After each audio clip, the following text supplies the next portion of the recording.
Le café branché tous les jours tous les jeudis à 8h15. J'allais le faire lever tôt tous les matins. Ouais, je viens pas tous les jours. Je me lève tôt quand même, t'inquiète. moi, je suis pas inquiet, pas de souci. Jocelyn Maire, comment il va? Ça va. Et je suis venu aujourd'hui vous parler de seconde main. Bien sûr. Parce qu'il y a 15 jours, ces dernières semaines, On on va a du beaucoup Made in parlé France, des Chinois. La semaine dernière, on a parlé du Made in France. Et on continue un peu à parler de choses d'autres que des Chinois. On parle de la seconde main. Et on commence par Aubagne. On commence du côté d'Aubagne. Exactement. On va à Aubagne. On va voir le dirigeable, qui est une nouvelle structure une ressourcerie en fait qui vient d'être ouverte à Aubagne. On peut y dénicher des meubles customisés. On peut y trouver de la fringue évidemment. Voilà, c'est ce qu'on trouve encore d'ailleurs chez nos amis d'Emmaüs ou d'autres structures du genre. Ça fonctionne de manière similaire. On peut aussi leur proposer de déposer des meubles dont on ne sait pas quoi faire. L'idée, c'est d'allonger la durée de vie du produit, et c'est aussi pour ceux qui le souhaitent, soit se faire de la déco un peu originale, soit éventuellement aussi lorsqu'on n'a pas les moyens de se payer du neuf. Ouais. Voilà, ça correspond en fait à tout le monde. Et puis ce qui est sympa, c'est que comme dans beaucoup de ce genre de structures, bien ça accompagne aussi des gens en recherche d'emploi. Donc on leur apprend à transformer des meubles, à les retaper comme on dit. Donc voilà, donc avec aussi donc une œuvre, un côté social derrière tout ça. Donc j'ai trouvé ça assez intéressant. Et puis c'est à Aubagne. C'est vrai que j'ai tendance à parler peu d'Aubagne, donc je me suis dit que c'était l'occasion de parler de cette partie-là de la Provence. Évidemment. Tiens d'ailleurs les garçons, vous êtes seconde main ou pas? Plutôt. Les garçons. Oui les garçons. Alors, les Les garçons. Moi je suis très seconde main. Les moi. hommes. Je suis très seconde main, ce qui me vaut C'est vrai. quelques vannes à la rédac. Pourquoi? Ouais. Voilà. je t'en avais fait, non, toi ça va parce que toi tu as du goût. Donc ça va. mais certains, oui. Merci pour le compliment. La seconde main, parfois, ça a tendance, c'est vrai, à être un petit peu critiqué. Puisque, Ouais. mais moi j'aime bien acheter mes jeans, mes vestes. J'ai malheureusement trop de vestes en jean par exemple.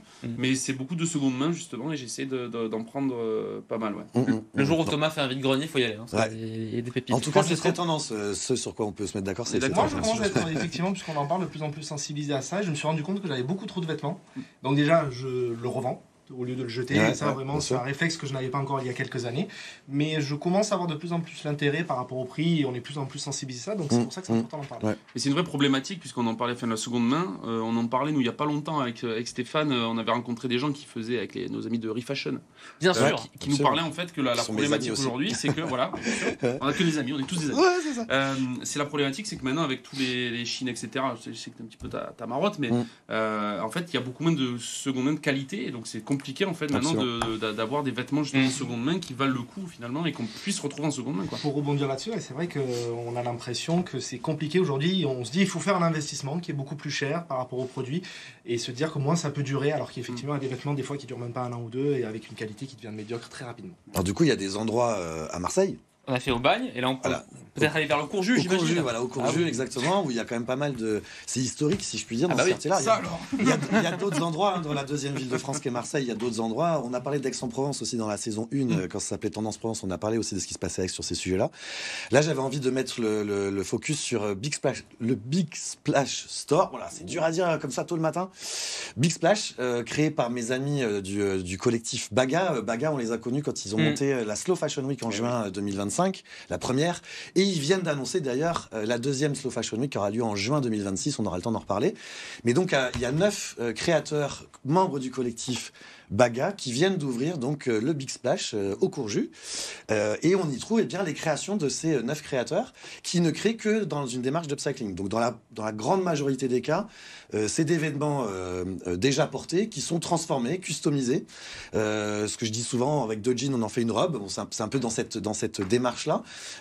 C'est aussi chiner tout simplement des vêtements de seconde main et des articles de mode d'une manière générale de seconde main. Voilà, c'est un nouveau lieu au Courjus. Ça permet d'aller voir ce nouveau lieu et en même temps d'aller en voir d'autres qui existent depuis plus longtemps. Ouais. Comme... Le Courjus, c'est vraiment une marque de fabrique.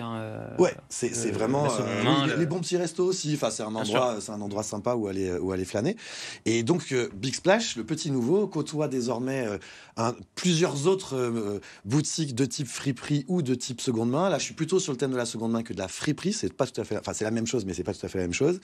Et je vous parle de Coco Vintage. Oui. Et Coco Vintage, donc c'est un peu une institution du Courjus. Là, c'est Stéphane qui vraiment fait une sélection. Il y a vraiment une sélection de sa part. Il y a vraiment une volonté. Il y a un parti pris en fait.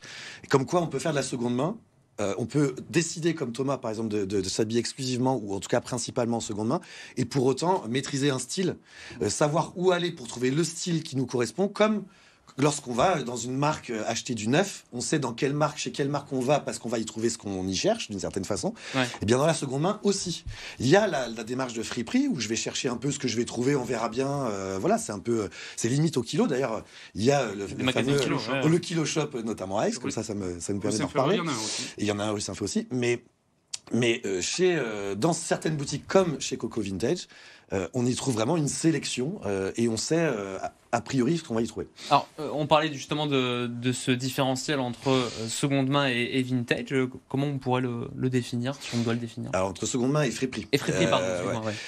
La seconde main, ça englobe en fait la friperie. Okay. La friperie, c'est au kilo, c'est du déballage. Voilà, on prend ce qu'on trouve et puis on met sur des cintres et éventuellement on classe un peu les choses. Ce qui est une démarche qui marche très bien, qui correspond. On peut aller s'y faire surprendre d'une certaine façon. Tiens, je n'ai pas d'idée préconçue, je vais voir un peu ce que je vais y trouver.